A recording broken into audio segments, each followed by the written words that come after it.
your Saturday. The good news is you have made it to the weekend. We're also going to stick on the positive side as we take a live look out at the downtown Phoenix area this morning. It was a really mild June, but June is going to be doing June things pretty soon. The last week of June is really going to live up to its reputation because a lot of times when you take a look at the records as we bring Paul in, June sees the most kind of the 120s, the 120, was it 122 was the hottest day ever? 122, hottest day ever on record. And when was that, in June? 1990. 1990, June 22nd, okay. I believe. June 26th, somewhere around Were you here for that day? Were you living in Arizona? I was not here for that day in 1990. Royal was here. Of course. He was at the airport. Oh, we've got some great video. When we get on that anniversary, we always bring out that video. He was at the National Weather Service and monitoring things, and then we hit 122. Crazy. Gosh. The record on this date was 118. So thank goodness we're nowhere close to that today. But we're seeing a very nice start to our morning. 70s currently. Yeah, average low is around 81 degrees. So we've got 60s up in Surprise, Peoria at 64, and then look out towards Fountain Hills. Temperatures out there at around 73 degrees. Just a very nice morning to get outside because, yeah, we're going to continue to see some nice sunshine and then a warm up starting tomorrow. So if you're heading out and about, temperatures will get up to 98 degrees by noon. We'll hit high temperatures actually below average today, but wait till you see what's ahead tomorrow. We've even issued a first alert for Monday. We'll show you the heat moving in, coming up with your extended forecast next. I'm on an emergency call right now. I'm a police officer. You're lucky I got canceled on the call. Go to jail right now for obstruction. I'm undercover. I'm a detective. And that is a look at some cell phone video. We're showing you that because detectives just arrested that man that you saw who was accused of impersonating a police officer. So DPS says the suspect was involved in a road rage incident near Flagstaff. He then approached the other driver with a gun, claiming to be an undercover officer. That other driver was recording, as you just saw. Now, the other driver recorded the incident. When the victim asked to see the suspect's badge, the suspect drove away. Detectives later identified and arrested this man, 55-year-old Sean Osborne. He's facing several charges, including impersonating a peace officer, disorderly conduct, and assault. Detectives say anyone else who's been involved in a similar situation with this man, you really should call DPS and let them know. 7:03 on your Saturday morning, and meantime, police stations across the country, they're dealing with some staffing shortages, as so many different industries are. So one department in Arizona is hoping kind of a unique thing could get more people in the door. This is certainly interesting. So down in Tucson PD looking to hire more citizens to actually help them solve crimes. It's through a new investigative program that they're launching. The department calls it, quote, professional staff investigators. So people in this position, they're going to have their own caseload and be able to go to any scene with a sworn officer. Eventually, these workers will be able to lead some of their own investigations and actually conduct interviews.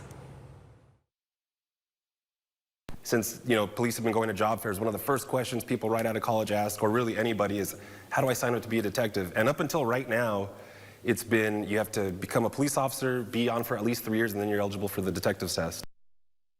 I will say that is always a job that fascinates a lot of people, right? You see CSI and you kind of want to do it in real life. So what do you need to know to apply? The department says anyone with a bachelor's degree or an associate's with 2 years of experience or just 4 years of experience, they are eligible. So again, something to consider in Tucson. Well, being a police officer can be a physically demanding job, so there's a tough physical test that all new recruits really have to go through.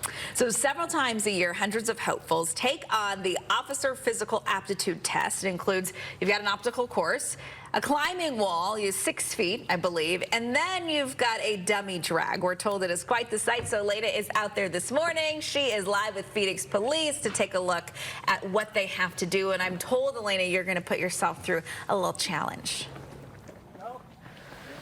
Yeah, I've been trying to stretch out, trying not to pull a muscle or anything, but it is very impressive what I've been seeing this morning. This is their biggest group yet so far this year. They do about 2 a month, and you can see that they're going through an obstacle right now. There are several things that they have to do here at the Phoenix Regional Academy. So we're talking with Lieutenant Hannah Nia about, obviously this is such an important step because this is the very first step for these recruits that want to be a part of the Phoenix Police Department. This is. They have to come out here. They have to make this minimum standard in order to continue on in the back background process, and the ultimate goal is to get to the Phoenix Regional Police Academy so they can start their training as a sworn officer. And this obstacle course is very intentional. Every exercise has a meaning. Kind of walk me through some of the significant ones that you want to see these recruits do. Well, absolutely. The first one is the 6-foot block wall. It's to simulate going over a wall in the neighborhood if you need to get to the other side to help somebody, to help an officer in need.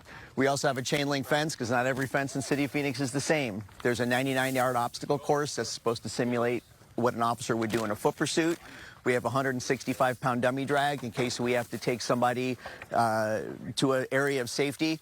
Make sure our officers have the strength to pick up that person and then bring them to a point of safety. And finally, our 500-yard sprint. That's what we end with, and that's about the length of a good foot pursuit. Yeah, I was going to say, I mean, obviously, but you were saying this is, you know, kind of like, again, the first step, but there really is no excuse for physicality if they can pass this test. Absolutely. If they can pass the minimum standard to get in the academy, then our physical fitness staff will make sure that they have an extra amount of strength by the time that they leave, and endurance. Absolutely. And so one thing I wanted to point out is obviously, you know, there are employee shortages everywhere. You know, police departments, that's been kind of like the story throughout the past couple of years. Seeing this being the biggest group you've had so far, where do you guys think you are in regards to now recruiting and what your goals are? Our recruiting's going up. We have the benefit of being the largest agency in the state, highest paid in the state, and I think the most elite in the state. We have over 80 specialty details. So if somebody wants to come on the department, do their patrol time for 2 years, and then do something different every year for their 25-year career, we're the only agency in the state that can offer that. From investigations to flying airplanes, helicopters, working with canines, community action officers, school resource officers, we have it all. Yeah, amazing. So walk me through what we're looking at right here. This is the chain link fence, correct? This is the chain so what link do fence. folks need to do to enter this exercise here? Run up to it, get a good foothold, get your upper body over the top. When you land on the other side, it's about a 25, 30-yard sprint to the yellow line at the end. Okay, well, You ready? guys, I Good put luck. on exercise shorts for a reason, so let's see if we can figure this out here. got Chris this, is going to girl. get on the other side, She just can do hopefully where I don't splat on the ground. You're fine. Thank you. Sending advice I'll your make way. faith behind me here, so. All right. Okay. Okay, Elena. Okay, here we go. We're rooting for you. There she goes. Oh, my goodness. Nice. Hard run. Hard run. Oh, my goodness. Wow. I mean, In true gymnast form, she did Got a lot of that. strength. 8-7. She did that Let's pointless. go. Wow. Maybe I should become an officer. No, it's okay. I'm not going to quit GMAS. I promise you. I'm going to keep my job. I like you on GMAS, but that was impressive. That was. I think they might be like, hey, can you stay and finish this I'm a aptitude little test? winded. I'm not going to lie. That was pretty awesome. Good job. Pretty cool. And just watching people jump over that wall, I mean, we were just transfixed to the screen. So really a lot of hard work that they have to do for sure. Certainly so. But you did the best. I mean, you were did really good. fast. Okay. Okay, we'll watch that clip later on today. But Hey, congratulations. thanks. You did I it. try. Thanks, Elena. Okay, well, it is just about 7:08 on your Saturday morning, and today marks 1 year since the U.S. Supreme Court overturned Roe versus Wade. Since then, 14 states have banned or severely restricted abortions. Just this week, President Joe Biden and Vice President Kamala Harris marked the occasion by meeting key reproductive rights groups. While the president is limited on what he can actually do to ensure access to abortion, he did sign an executive order to strengthen access to contraception. Still, the president and VP further called on Congress to protect abortion procedures. We stand for the freedom of every American, including the freedom of every person, everywhere, to make decisions about their own body, their own health care, and their own doctors. So we fight for reproductive rights and legislation that restores the protections of Roe v. Wade. Many Democrats see abortion rights as a really critical issue for rallying voters in the upcoming presidential election next year, while anti-abortion legislation remains at the forefront of Republican presidential candidates and their campaigns.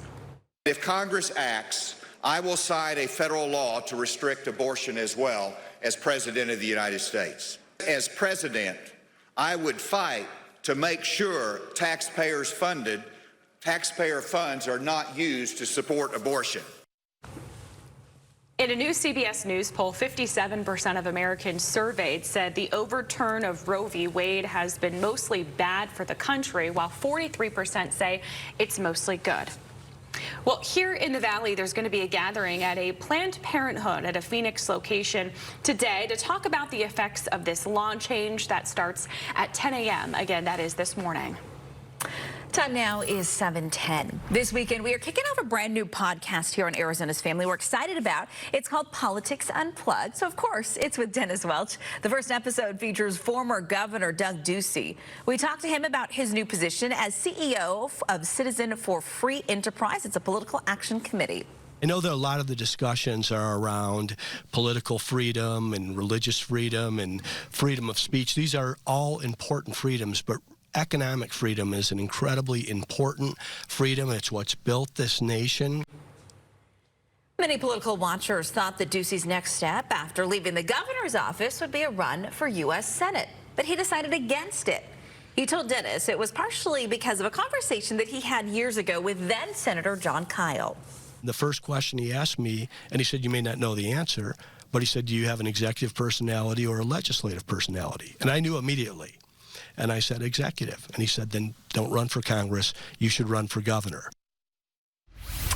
The premiere episode of Politics Unplugged, the podcast, drops tomorrow night. You can subscribe on YouTube, Spotify, Apple Podcasts, the Google Store, basically wherever you listen to your podcast, and you will find a new episode posted every Sunday.